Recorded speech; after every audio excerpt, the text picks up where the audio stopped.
Bismillahirrahmanirrahim. Today is 5th August 2020 and Wednesday. Now the time of English lecture and lecture number is 19. Dear student, note on your today's diary. Unit number 7, translation paragraph 5 to 8, future indefinite tense. Your home task is learn translation plus solve future indefinite tense exercise number 11. Ji students, future indefinite tense आज हमने पढ़ना है English में। सबसे पहले उसकी definition note कर लें। The future indefinite tense is use to describe an action or single act that is still to take place. कहता है कि एक काम जो है वो फ्यूचर में आपने करना है और वो ही डन करना है उसको। Recognition at the end of the sentence the words गा गी गे वगैरह आता है। फॉर्मेशन में सिंपल सेंटेंसेस की फॉर्मेशन है subject plus will shell plus first form of verb plus object, ठीक है। नेगेटिव सेंटेंसेस में subject plus will shell plus not plus first form of verb plus object. Interrogative sentences में will और शैल plus subject plus first form of verb plus object then question mark. For example में exercise number 11 solve करनी है। जी students, future indefinite tense की जो है वो एक्सरसाइज नंबर 11 है। पेज नंबर आपका 420 है, जिसमें से कुछ सेंटेंसेस मैं सॉल्व करूंगी, बाकी के आपने होमवर्क में सॉल्व करने हैं। मैं कल मुल्तान जाऊंगा। I will go to Multan tomorrow. वो कल वापस आएगा। He will come back tomorrow. मैं तांगा किराया पर नहीं लूँगा। I will not hire the tonga. वो खत नहीं लिखेगा। He will not write letter. क्या मैं वक्त पर पहुंच जाऊंगा? क्या मैं वक्त पर स्कूल पहुंच जाऊंगा? Will I reach school on time. तुम ये सवाल हल कर लोगे। You will solve this question. किसान खेत में हल नहीं चलाएगा। The farmer will not plough the field. क्या तुम ये सवाल हल कर लोगे? Will you solve this question. जी स्टूडेंट्स, इंग्लिश बी में हमने पढ़ा है आज फ्यूचर इंडेफिनिट टेंस। और इंग्लिश ए की बुक ओपन करें, जिसमें हमारा यूनिट नंबर 7 ग्रामर मिलचू चल रहा है। 1 to 4 पैराग्राफ ट्रांसलेशन के हमने पिछले लेक्चर में पढ़े थे। अब हम जो हैं वो ट्रांसलेशन पैराग्राफ नेक्स्ट पढ़ेंगे। Unit number 7 translation paragraph 5 to 8, ठीक है। वर्ड्स मीनिंग नोट कर लें। सारो गम दुख, वो रन होने को आई, एग्रीड मुत्फिक होना या रजामंद होना, इंस्टेड बजाय, आर्ग्यूड बहस करना, बिट ऑफ टुकड़ा, हर्फ या लव्स, ट्वाइलाइट सुबह का झटपटा या तुरुए सुबह, अनलाइक ब्रग्स, क्रैप्ट आउट रेंगते हुए बाहर निकलना, फॉरेस्ट जंगल, क्वाइट खामोश। जी पैराग्राफ नंबर हमने 5 to जी students, unit number 7 translation paragraph 5 to 8 हमने पढ़ने हैं। The poor wife cried and cried. गरीब बीवी जो है वो रोती है और रोती है। She was full of sorrow to hear this. वो ये सुनकर बहुत ज़्यादा गमगीन हो जाती है। But at last as the night wore on, कहते आखिर में जैसे ही जो है रात ख़त्म होने वाली थी, she are agreed to her husband's plan. वो अपने शोहर के मंसूबे के साथ मुतफिक हो जाती है। After all she could not see her children die for of hunger.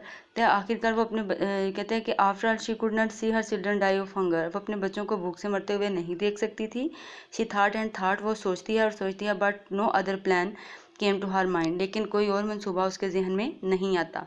She wished she had only 3 children instead of 7। वो ख्वाहिश करती है कि उसके 7 की बजाय 3 बच्चे होते। She could have been fed well and brought up nicely. वो उन्हें अच्छा खाना खिलाती और अच्छे तरीके से उनकी परवरिश करती। As the woodcutter and his wife argued, जब लकड़हारा और उसकी बीवी जो है वो मुतफिक हो जाते हैं। They raise their voices, argued वो बहस कर रहे होते हैं। दे रेज देयर वॉइसेस, उनकी आवाज़ें ऊंची होती हैं। The little Mirchu heard every bit of what they said.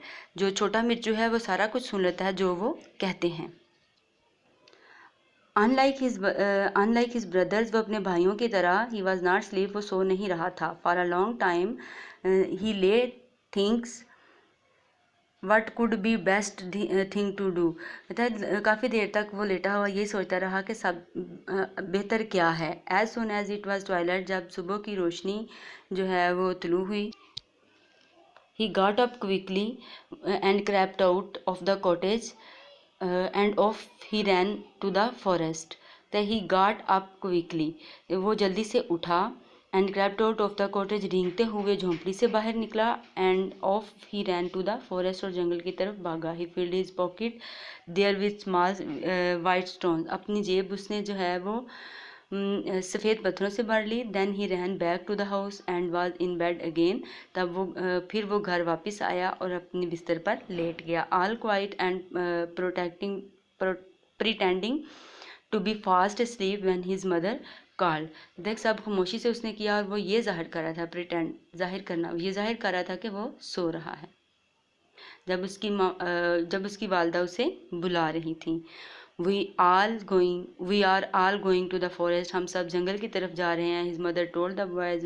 उनकी माँ ने बच्चों को बताया। You must all help your father gather firewood. आपको जो है वो ज़रूर अपने वालिद की मदद करनी चाहिए लकड़ियाँ जलाने, गैदर इकट्ठी करने के लिए, फायरवुड जलाने वाली लकड़ियाँ। For there is no money left to buy any food. क्योंकि कोई पैसा नहीं बचा है, कोई रकम नहीं है खाना खरीदने के लिए। The boys were so excited that they completely forgot about their hunger. बच्चे बहुत ज़्यादा पुरजोश हुए और अपनी जो है वो मुकम्मल तौर पर भूख को भूल गए। And were no time on the way to forest with their father leading.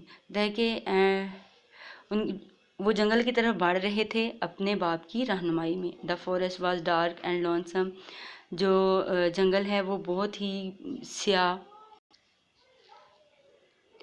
जंगल जो है बहुत ही स्याह और वीरान था। But the woodcutter new every bit of it. लेकिन लकड़हारा उसकी हर एक चीज़ को जानता था।